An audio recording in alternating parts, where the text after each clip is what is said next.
Bon, d'abord, mon expérience libyenne, effectivement, j'ai passé 3 ans et demi à Tripoli, deuxième conseiller à l'ambassade de France.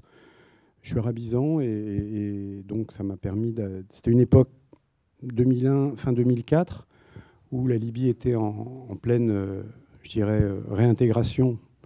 C'était la levée des sanctions progressives, etc. Et donc, on a eu tout le loisir. C'était très intéressant d'étudier ce pays à ce moment-là et ce régime tout à fait original. Alors, ensuite, je crois que c'est bien pour comprendre ce qui se passe aujourd'hui d'avoir un retour historique. Alors, je ne vais pas revenir jusqu'à l'Empire ottoman, mais au moins bon, savoir que la Libye a été une colonie italienne à partir de la fin de la Première Guerre mondiale environ, que la dénomination Libye en tant que telle n'a été utilisée par les Italiens qu'en 1929. Auparavant, on faisait référence à la Tripolitaine, la Cyrénaïque, Barkra, et puis le sud, Fezzan, qui étaient effectivement les trois grandes provinces. Il faut savoir que les Italiens ont conquis, entre guillemets, très rapidement l'ouest, donc la Tripolitaine, avec bien sûr des poches de résistance dans la montagne dite montagne berbère, ou Djebel Nefoussa, avec des tribus qui ont collaboré, d'autres qui ont résisté. Hein. Ça s'est fait quand même assez vite. Disons, en 1922, ils avaient un contrôle à peu près complet de la Tripolitaine. La Cyrénaïque, ça a été beaucoup plus long. La prise de Koufra, c'est 1931. Donc vous voyez qu'il leur a fallu à peu près 10 ans de combats très difficiles, de résistance acharnée. Ça a été très violent. Il y a eu l'utilisation de l'aviation, des camps de concentration également. Hein, donc les premiers camps de concentration donc dans la région d'Ajdabiya, à l'ouest de Benghazi. Et là aussi, bien sûr, il y a eu des tribus qui ont collaboré, des gens qui ont même été enrôlés dans l'armée italienne et d'autres qui ont résisté. Et c'est important d'avoir ça à l'esprit parce qu'effectivement, il y a des rancœurs, il y a des clivages qui continueront et qu'on retrouve encore aujourd'hui plus ou moins consciemment dans la mémoire collective. Ensuite, bon, la Seconde Guerre mondiale, donc la Libye devient le champ de bataille des armées entre les armées alliées et les armées de l'Axe. Puis un mandat des Nations Unies avec 3 grandes zones, encore une fois, la Libye divisée en 3 zones, avec des occupations à l'ouest les Américains, à l'est les Britanniques et au sud les Français. Voilà. Et ce, avec mission pour les Nations Unies de déterminer la forme du futur État libyen, dont l'indépendance est proclamée en 1952, sous une forme monarchique. Hein, donc, faut savoir d'abord, c'était effectivement le roi Idriss, qui est un roi originaire de l'Est, de Cyrénaïque, qui a été mis en place, bon, on peut dire, par les Anglais. Et donc cette monarchie a duré de 1952 jusqu'à la Révolution, puisqu'à l'époque on l'appelait déjà Révolution, du colonel Kadhafi et de ses camarades, puisqu'ils étaient 12. C'était un conseil national, un commandement national de la Révolution, à prendre le pouvoir en 69, en évinçant le vieux roi Idriss, qui était donc c'est un coup d'État qui s'est fait relativement, il n'y a pas eu de sang versé, ça s'est fait très vite. Alors c'est une monarchie qui était effectivement bon, qui était aux mains des Britanniques. Hein, les policiers et l'armée britannique encadraient l'armée du roi. Et il faut revenir, c'est important d'avoir ce contexte à l'esprit. Donc la Libye indépendante 1952, d'abord sous une forme fédérale, avec, on retrouve ces trois régions qui étaient largement autonomes, avec des gouvernements, des parlements autonomes. Donc un système largement fédéral, jusqu'en 63, et en 63, un système plus unifié, jusqu'en 69. Alors, il faut se replacer dans le contexte de l'époque. Donc, l'arrivée du colonel Kadhafi, qui n'était pas colonel d'ailleurs, qui était lieutenant quand il a fait son coup d'État, qui était tout jeune, qui avait 27 ans, et qui, à l'époque, s'inscrivait en pleine période du nationalisme arabe, de l'anti-impérialisme. Donc, tous ces idéaux, je dirais, qui l'ont porté. Donc, il a eu très tôt une carrière de militant, hein, dès le lycée. Il a été d'ailleurs écarté de là où il faisait ses études dans le sud à l'époque, parce que justement il avait pris part à des manifestations pro-arabes à l'époque, qui étaient pour l'unité arabe. Et en 69, donc c'est important d'avoir ça à l'esprit, parce que effectivement, quand maintenant dans la mémoire collective libyenne, les gens vous disent, bon, pendant 42 ans, dictature ininterrompue, oui, en 69, quand Kadhafi est arrivé, il s'appuyait effectivement sur un soutien populaire. Donc ça a duré un certain nombre d'années, puis ensuite, personnalisation du pouvoir à partir de 75, hein, donc le fameux discours de Zouara, où il poursuit ses opposants, il élimine peu à peu physiquement ou politiquement ses camarades du Conseil, du Conseil de la Révolution, et il se retrouve avec un pouvoir de plus en plus personnel, jusqu'à arriver aux dernières années du règne, hein, qui étaient les années les plus caricaturales, où bon, effectivement il était de plus en plus déconnecté des réalités de son pays. Donc avec un régime autoritaire. Alors je dis ça parce que quand je disais 52 la création de la Libye, 69 l'arrivée de Kadhafi, c'est-à-dire que finalement ce pays est un pays jeune, avec une identité nationale jeune et je dirais fragile, puisque finalement, qu'on le veuille ou non, l'identité libyenne nationale s'est quelque part constituée justement à partir de 69, hein, principalement. Alors peut-être dans un rejet de Kadhafi, mais aussi il y a eu une adhésion forcément à un certain nombre de thèses. La thèse anticolonialiste était largement partagée, la thèse pro-palestinienne aussi, quand il l'a soutenue, l'anti-américanisme aussi. Donc finalement, voilà, il y a eu un régime politique qui a duré un certain nombre d'années, et voilà, vers la fin, il s'est trouvé de plus en plus déconnecté de son peuple, hein, effectivement, et notamment avec la perspective largement rejetée par beaucoup de gens dans la population d'une succession dynastique, hein, éventuellement de l'arrivée d'un de ses fils au pouvoir.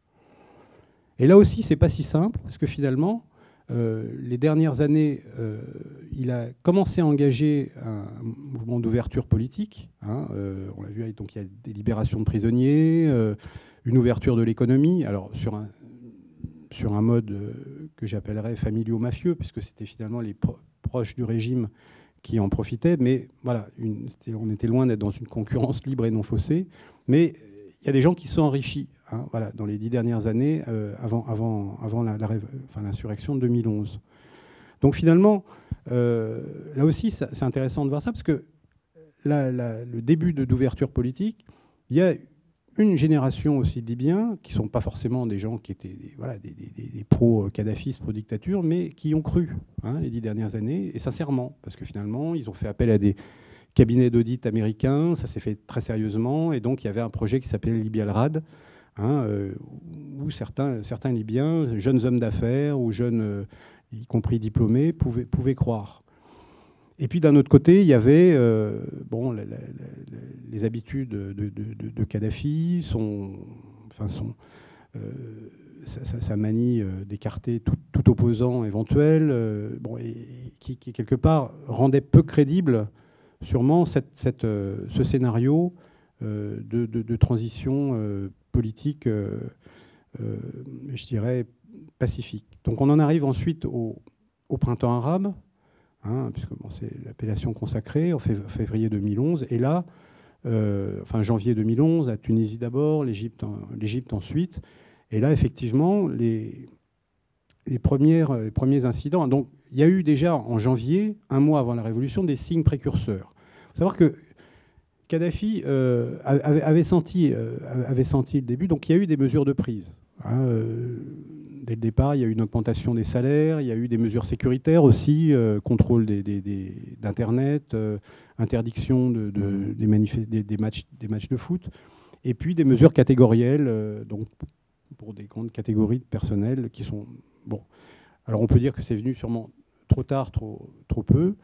Il s'avère que les premières manifestations qui sont survenues à Beïda d'ailleurs, avant le 15 février, avant la fameuse insurrection du 17, à Zintan aussi, dans la montagne, dans des villages berbères aussi, Donc finalement, ces premières manifestations, qui étaient un petit peu bon, voilà, une copie de ce qui a pu se passer en Tunisie et en Égypte, étaient avec des revendications assez vagues.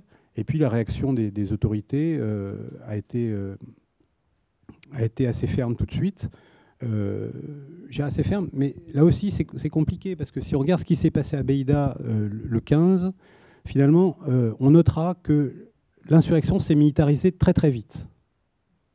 Savoir que dès le 16 février, ça on ne va pas parler dans les médias occidentaux, dès le 16 février à Shahat, donc c'est la ville qui est proche de Beïda, là où tout a commencé, les manifestants s'emparaient du bataillon de sécurité avec ses chars, ses armements lourds, etc. Donc dès le 16, tout ça a été envoyé à Benghazi. Et les premiers policiers aussi étaient lynchés. Donc si vous voulez, l'insurrection, je dirais, ça a été très vite. Au départ, il y a eu effectivement des matraquages assez violents le 15, puis ces manifestations à Beïda, une militarisation, et très vite, on est arrivé avec une radicalisation, bien sûr, des deux côtés. Voilà. Alors ça, c'est important d'avoir à l'esprit, parce que finalement, on a un scénario insurrectionnel qui dure quelques jours et qui se transforme assez rapidement, finalement, en une guerre civile. Hein, alors après, on est d'accord ou pas, qu'est-ce que c'est qu'une guerre civile? On va me dire que, effectivement, mais il s'avère qu'il y a un certain nombre de régions qui finalement, alors par intérêt, par rétribution, peu importe les raisons, mais où effectivement les Libyens ont pris les armes et se sont battus contre d'autres Libyens. Alors c'est peut-être, effectivement, l'histoire ne retiendra pas ça. On pourra en discuter dans les questions. Moi, c'est l'analyse que je peux en faire. Et ensuite, bon, on a l'intervention internationale, donc avec... alors, je parlais des clivages tout à l'heure. C'est qu'effectivement, cette crise a fait ressortir finalement aussi des clivages anciens.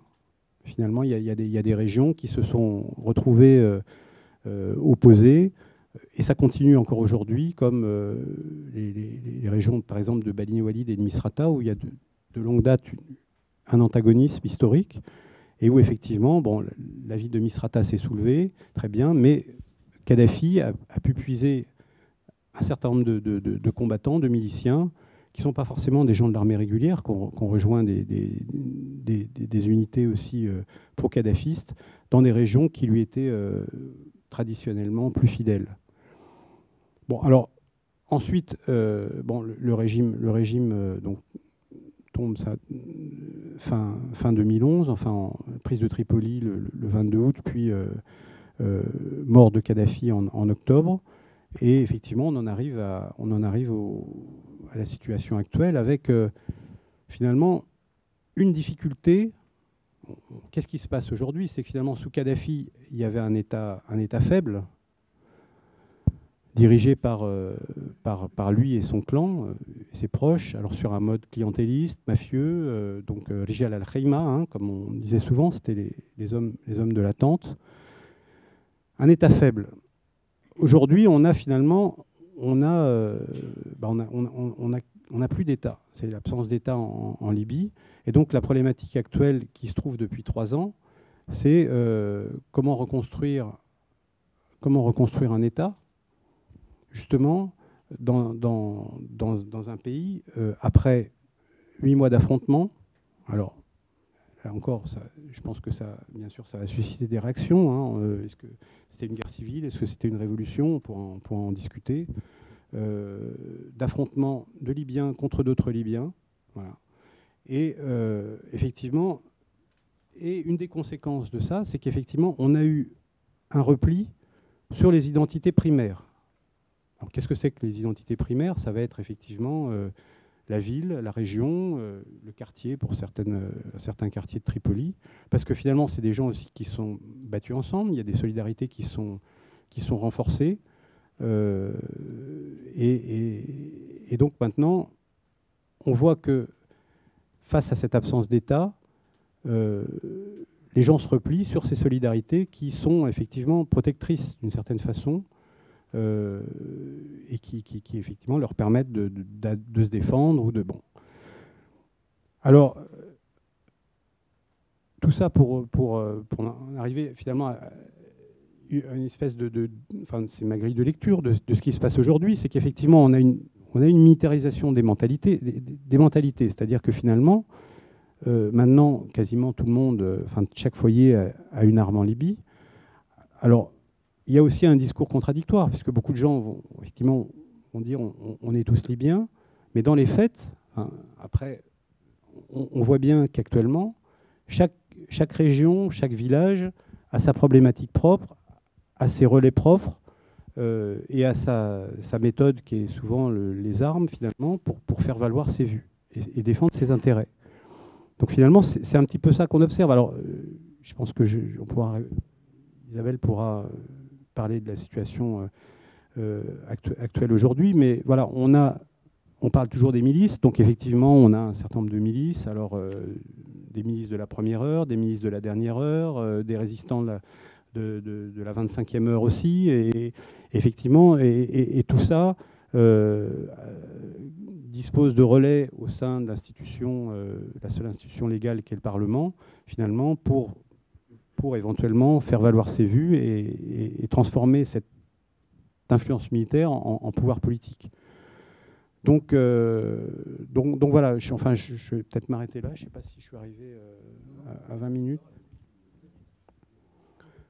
Donc en fait, voilà, moi ce que je dirais pour en arriver à la situation d'aujourd'hui, c'est cette difficulté à dépasser finalement. Alors, qu'est-ce qui s'est passé, voilà, pour en arriver, continuer un petit peu l'historique, arriver à la situation actuelle. D'abord au plan politique, le 6 juillet 2012, il y a eu des élections qui ont permis d'élire ce qui fait office de Parlement. Ça s'appelle le Conseil national général, qui compte 200 membres, donc de toutes les régions, et qui avait pour mission d'abord de désigner un gouvernement, et ensuite, au bout de 18 mois, donc là on y arrive bientôt, puisque ça va nous mener au 6 février, de nommer de préparer les élections d'un comité qui serait un comité de 60 membres, 20 pour chaque région. Vous voyez, là c'est intéressant parce qu'en fait, finalement, ils ont repris les 3 régions historiques qui n'ont pas du tout le même nombre d'habitants, puisque c'est la Cyrénaïque qui est bien sûr la plus nombreuse, mais chaque région a 20. Bon. Donc ça s'est négocié. Finalement, il y a eu aussi des blocages, mais on est arrivé à cette péréquation. Et de ces 60 membres, doit normalement, ce comité des 60 de rédaction de la Constitution doit faire office d'assemblée constituante et aboutir à une Constitution après 6 mois qui sera soumise à référendum. Donc là, la question pour l'instant, c'est qu'effectivement, ce comité des 60 n'est pas désigné. Donc le Parlement a déjà décidé de s'auto-prolonger. Alors d'abord, c'était jusqu'en décembre 2014. Maintenant, on parle de juillet.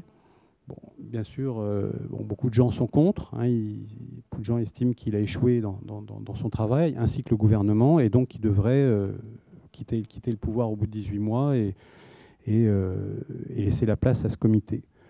Et se dépêcher effectivement de rédiger cette constitution, puisque beaucoup voient dans la constitution effectivement justement le règlement des problèmes actuels. Comme, là aussi, on pourra en discuter.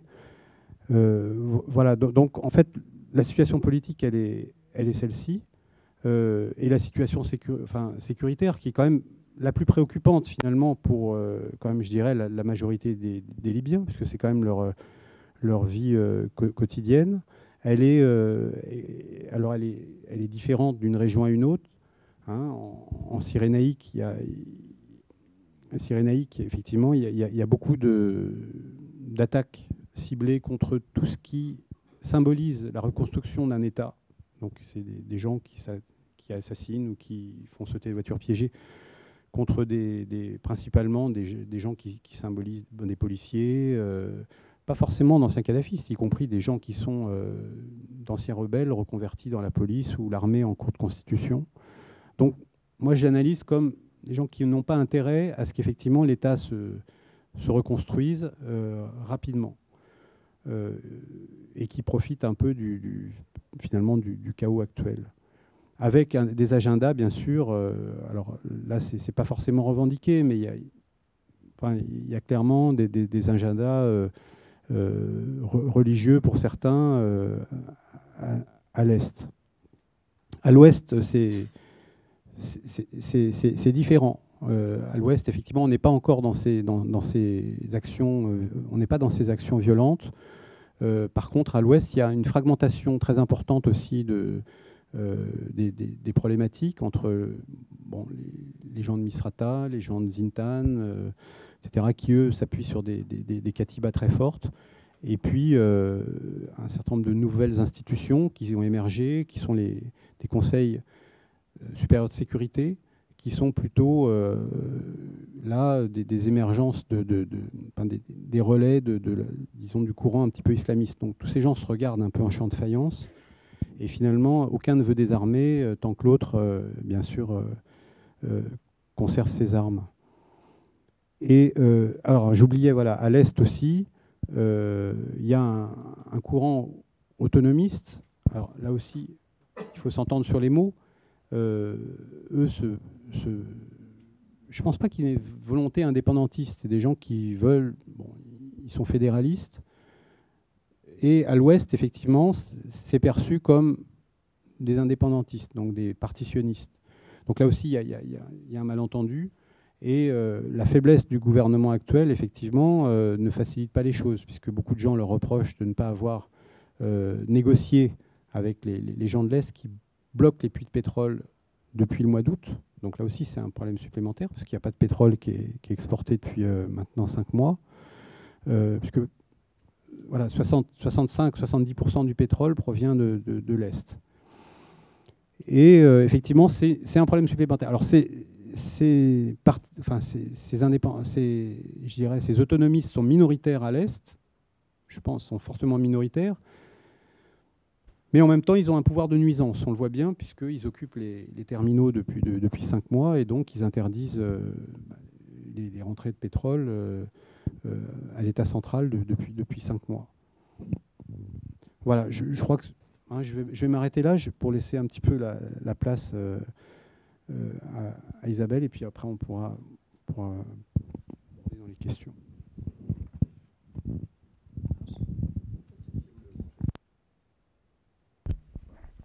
Ça marche. Bonsoir à tous. Très rapidement, je vais me présenter. Donc, je m'appelle Isabelle Mandreau, je suis journaliste au quotidien Le Monde et je m'occupe du Maghreb, du Grand Maghreb, ça va de la Mauritanie à la Libye, une région passionnante et ô combien au cœur de l'actualité depuis 3 ans. Juste encore pour quelques mots d'introduction en vous disant qu'avant 2011, il était très difficile pour nous les journalistes d'aller en Libye, quasiment impossible. Et que donc, moi, les premières fois où j'ai pu me rendre en Libye, c'était bien entendu pendant le conflit, en passant clandestinement par la frontière tunisienne. Et donc, c'était aussi pour nous une découverte, ce pays. Et dans les deux sens, ça a marché aussi, parce que beaucoup de Libyens nous ont découvert, nous, les médias occidentaux, à ce moment-là. Il a fallu apprendre très vite aussi ce qu'était la Libye, un pays très inconnu, particulièrement en France. Je vous invite juste à vous rendre dans une librairie comme la FNAC, vous trouverez des rayons entiers sur l'Algérie ou d'autres pays et très peu de livres sur la Libye. Il me revient peut-être aujourd'hui de faire la délicate mission faire un état des lieux, parce que moi, évidemment, je travaille sur l'actualité aujourd'hui. Donc j'étais en Libye, à Tripoli, à la fin du mois de novembre, où à ce moment-là, il y a eu les affrontements dont on a pas mal parlé quand même entre Tripoli et Misrata, par exemple, qui se sont soldés par une 50aine de morts, de nombreux blessés. C'est une situation, moi ce qui m'a frappé, c'est une situation qui se dégrade, il faut le dire les choses comme elles sont. Par rapport, Patrick parlait des élections en juillet 2012, il y avait un élan, il y avait une bonne participation, une très bonne participation, il y avait un élan. Et comme dans d'autres pays d'ailleurs qui ont été au cœur de ce qu'on appelle le printemps arabe, eh bien, il y a aussi aujourd'hui un très fort désenchantement et une situation qui est préoccupante. La situation sécuritaire dont on parle beaucoup, pour moi, n'est absolument pas indépendante de la situation politique. Au contraire, c'est la situation politique aussi qui nourrit la situation sécuritaire. Car on a aujourd'hui en Libye une mosaïque, en fait, de plus en plus fragmentée des acteurs, des courants politiques et des revendications. Alors Patrick l'a déjà dit, mais à l'Est, il y a un mouvement fédéraliste, effectivement, et qui possède le trésor, c'est-à-dire les puits de pétrole, les hydrocarbures, et qui s'en sert comme d'un puissant levier, d'ailleurs, vis-à-vis de Tripoli.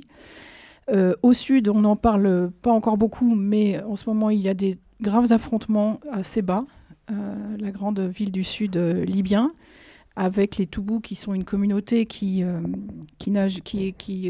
du mal à se faire reconnaître depuis longtemps en Libye, qui est à cheval entre trois pays, le Tchad, le Niger et la Libye. On parle aussi à ce moment-là, mais j'y reviendrai, du jeu des anciens partisans, des partisans de l'ancien régime en ce moment. Et puis, à l'ouest, il y a d'autres problèmes. Il y a les Berbères qui cherchent aussi à faire reconnaître leur identité dans la future constitution libyenne. Et puis, chacun, finalement, s'est replié, comme le disait Patrick, un peu sur sa ville, sur sa tribu, sur son clan. Pourquoi ? Parce que le pouvoir central de Tripoli ne parvient pas à s'imposer. Et ça se dégrade de plus en plus, parce qu'il y a l'échéance justement de la fin du bail, en théorie, du Congrès général le 7 février, et personne ne sait ce qui va se passer. Donc là, les récents événements, les islamistes ont tenté de faire chuter le gouvernement d'Ali Zidane en déposant une motion de défiance au Congrès. Ils n'ont pas obtenu le quota de 120 députés nécessaires, ils n'en ont eu que 99.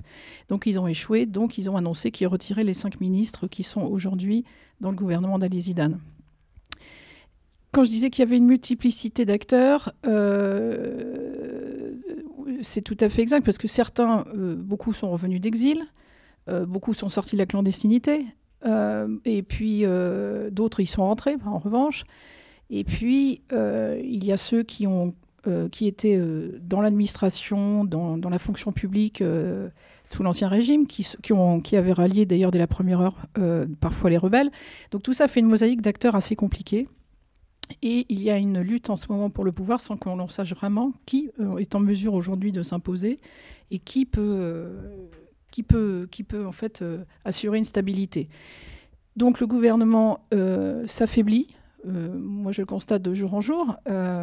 Parce que c'est un gouvernement aussi... Et moi, quand j'y étais, par exemple, avec les Libyens de Tripoli, on a découvert tout d'un coup une armée. Tout d'un coup, il y a eu des uniformes, des véhicules qui sont apparus de l'armée. Et en fait, cette armée n'existait pas. Et elle n'existe pas vraiment non plus. En fait, ce sont des anciens rebelles qui sont dans ce qu'on appelle les katibas, c'est-à-dire les milices, qui ont été reconvertis parfois dans l'armée, mais ils sont toujours membres de ces milices et ils dépendent bien souvent de chefs. Ils répondent plus à leur chef qu'au pouvoir central. Je vais donner un exemple très concret, parce qu'il faut voir que la situation est très très confuse, y compris même pour les Libyens, d'ailleurs, pas seulement pour ceux qui ont un regard extérieur. Vous avez certainement entendu parler de l'enlèvement du Premier ministre, Ali Zidane, par une katiba qui s'appelle d'ailleurs la Chambre des Révolutionnaires, qui est née en fait avec la bénédiction du Congrès, qui a reçu des moyens du Congrès. Moi, j'ai même vu les documents où en fait on leur donnait beaucoup de moyens. Et tout d'un coup, hop, ils enlèvent le Premier ministre. Donc stupeur, coup d'État, pas coup d'État. En fait, il est libéré quelques heures plus tard dans des conditions un peu rocambolesques. Donc voilà, c'est un exemple de la confusion qui règne de façon vraiment grandissante en Libye. D'ailleurs, c'est intéressant. Mais ce monsieur, le chef de cette katiba, il a été arrêté à Alexandrie, en fait, il y a quelques jours. Voilà. C'est ça qui a créé l'incident, d'ailleurs. Voilà. Et ça nourrit encore beaucoup de tensions encore actuelles. Mais un autre exemple de la confusion, c'est-à-dire que fin novembre, quand moi je me trouvais à Tripoli, donc il y a eu ces graves événements entre Tripoli et Misrata. Les Misratis ont été un peu bannis, alors que c'était les héros du conflit de 2011, et ils ont été un peu bannis de la capitale libyenne. Ils sont rentrés chez eux, et aujourd'hui on les appelle quasi officiellement pour aller rétablir l'ordre à Sebha dans le sud. Donc vous voyez, c'est une situation qui est extrêmement mouvante, qui fluctue de mois en mois, de semaine en semaine, sans que, très, très franchement, on sache vraiment très bien où est le pouvoir. Simplement, en fait, la Libye aujourd'hui est traversée par des rapports de force, et ceux qui s'imposent, eh bien, ce sont ceux qui ont des milices et des armes avec eux. Il y en a partout en Libye. Donc peut-être on reviendra d'ailleurs sur la responsabilité aussi des Occidentaux qui sont intervenus pour aider les rebelles et pour effectivement mettre fin à un régime, une dictature, certes. Mais rien n'a été fait pour contrôler les armes. Or, pour avoir visité un des arsenaux de Kadhafi, je peux vous dire que c'était déjà très impressionnant en termes d'armes. C'était gigantesque, sans compter tout ce que l'OTAN et les Qataris ont fourni par la suite. Donc, ce qui fait que la Libye est malheureusement saturée d'armes. Tout le monde, aujourd'hui, a des armes. Et quand vous demandez à des jeunes touards, les jeunes révolutionnaires, pourquoi ils ne rentrent par les armes? Parce qu'il y a eu des campagnes, même de sensibilisation à Benghazi ou à Tripoli, même avec des tombolas, on pouvait gagner une voiture si on rendait ses armes, etc. Ils ne les rendent pas. Et quand on demande à ces jeunes pourquoi tu ne rends pas tes armes, finalement, ils vous répondent « mais t'es folle parce qu'on ne sait pas qui demain sera au pouvoir ». Donc c'est bien ce que je voulais dire, c'est que l'insécurité politique nourrit l'insécurité tout court. Et c'est un gros problème. Donc aujourd'hui, on sait que parmi les nouveaux acteurs aussi sont arrivés des acteurs extrémistes, ce qui est vrai. Peut-être vous avez entendu parler du groupe Ansar al-Sharia, qui n'existe pas seulement en Libye, mais également en Tunisie, qui viennent d'être déclarés organisation terroriste par les États-Unis, qui se sont implantés et qui, eux, veulent évidemment la charia, même si elle était déjà appliquée, pas formellement, mais enfin elle existait quand même, elle a toujours existé en Libye.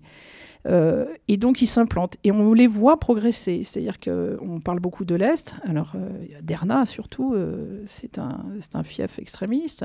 Je les ai vus moi à Benghazi, mais là aussi pour vous donner une idée de la complexité de la situation libyenne, c'est que un des deux hôpitaux de Benghazi était gardé par Ansar al-Sharia, par ce groupe.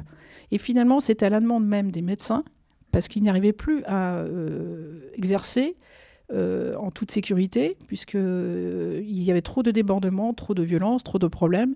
Et Ansar al-Sharia est arrivé et a effectivement fait régner l'ordre, si je puis dire. Bon, ensuite, il y a eu des révoltes des gens qui les ont chassés. Ils sont revenus, donc ils sont implantés.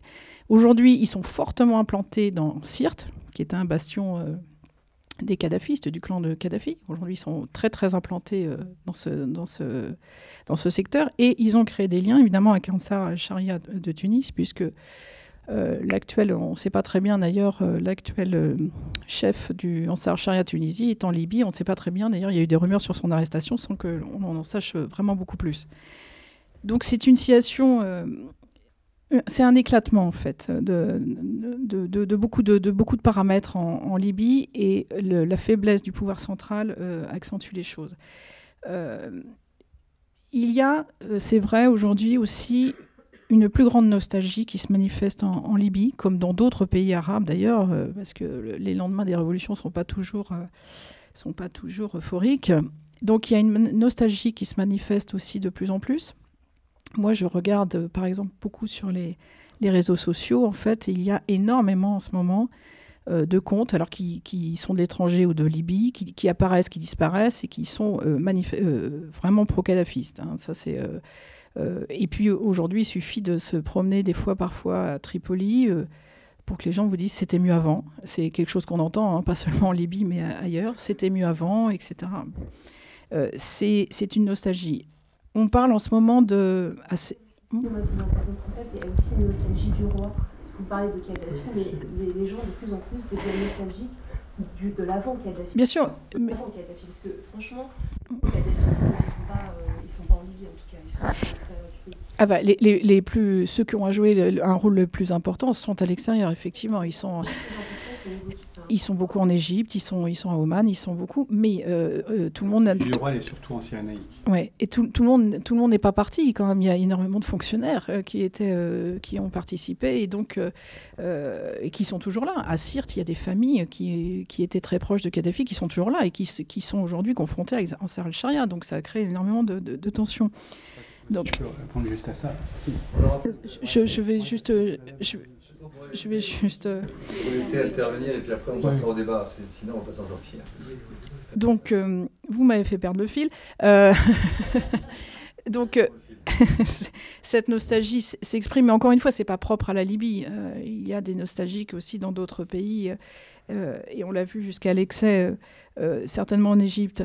Mais ça traduit un sentiment, surtout. C'est d'abord le reflet d'une préoccupation des Libyens, qui sont comme tous les peuples et qui aspirent à vivre dans le développement et le bien-être, et qui aujourd'hui sont confrontés à de réels problèmes. Autre changement aussi, pour moi assez notable sur ces 3 dernières années, c'est que finalement les Alliés et les Occidentaux qui étaient remerciés sur les murs, aujourd'hui sont de plus en plus eux-mêmes la cible de violences.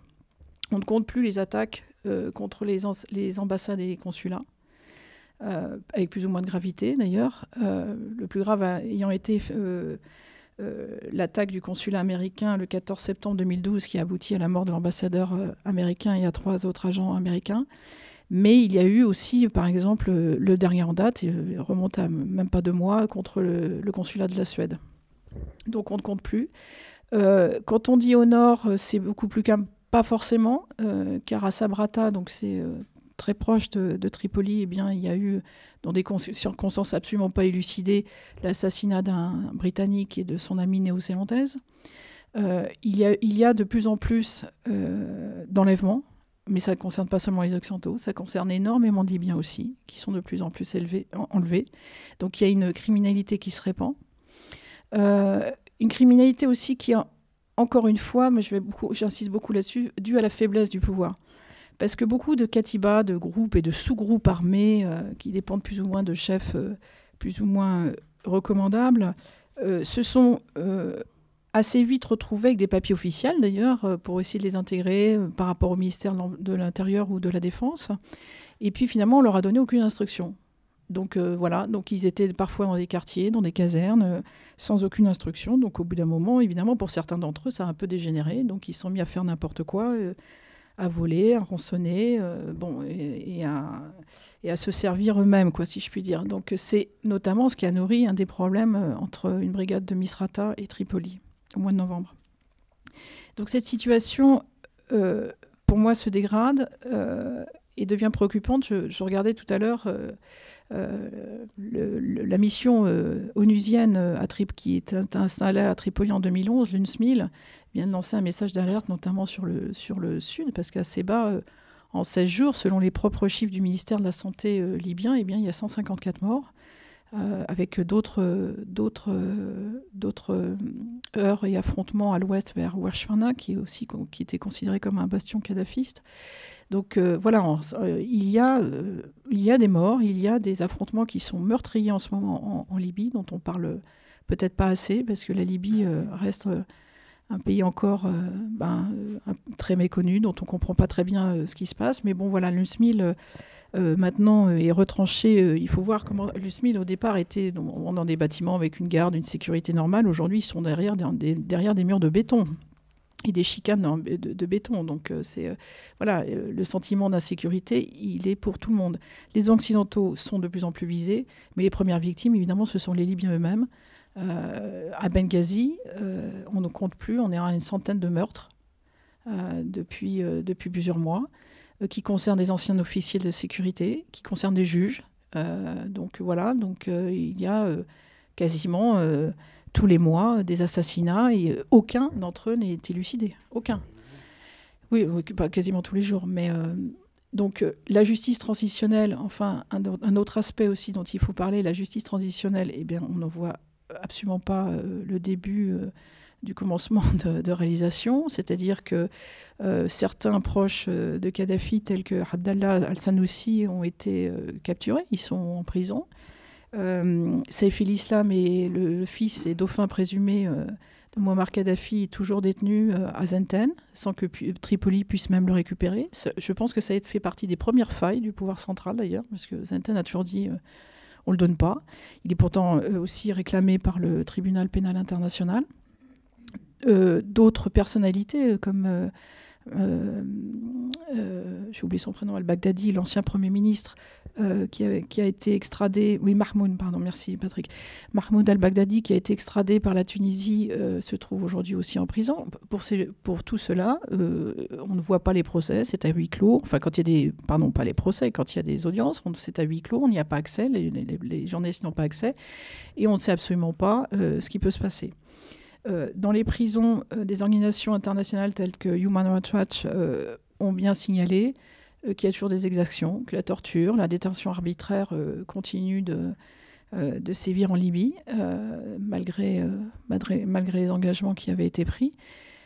Donc ça, c'est aussi un aspect qui nourrit beaucoup d'incertitudes. C'est cette justice transitionnelle qui n'arrive pas, qui n'émerge absolument pas, quoi. Donc vous avez, en résumé, une armée dont on nous montre tout d'un coup, parce que franchement, quand j'étais à Tripoli, elle a surgi dans les rues avec des nouveaux uniformes, alors que c'était même sur un rond-point bien connu de Tripoli, c'était une brigade la veille, c'était les mêmes avec un nouvel uniforme le lendemain, au même rond-point. Donc on a une armée dont on ne sait pas très bien d'abord qui la gère, comment ça se passe, et puis avec des hommes qui continuent à être finalement dépendants de Katiba. On a une armée très faible. On a une police aussi qui a essayé de se reconstituer, mais qui est évidemment très décrédibilisée et qui a du mal à s'imposer. On a une justice transitionnelle en panne. On a un pouvoir politique faible. On a une mosaïque d'acteurs, en fait, qui essaie de jouer un rôle, mais qui ne parvient pas. Personne ne parvient à s'imposer aujourd'hui en Libye pour redresser la situation. Même aux élections, il y a eu énormément de listes, il y a finalement eu un émiettement des voix, et puis aujourd'hui, les Libyens, on en a déjà assez, parce que c'est très compliqué. Donc les prochaines échéances, on ne sait pas très bien comment elles vont se passer. Organiser des élections dans un tel contexte, c'est quand même très délicat, très difficile.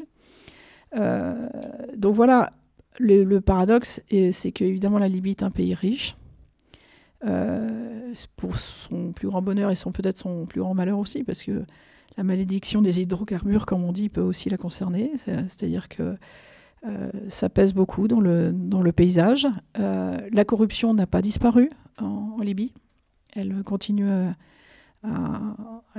en fait à se propager.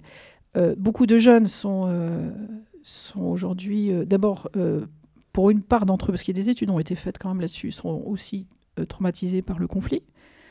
Quand ils ont 20 ans, 18 ans et qu'ils ont été dans le conflit, ça laisse quand même des traces.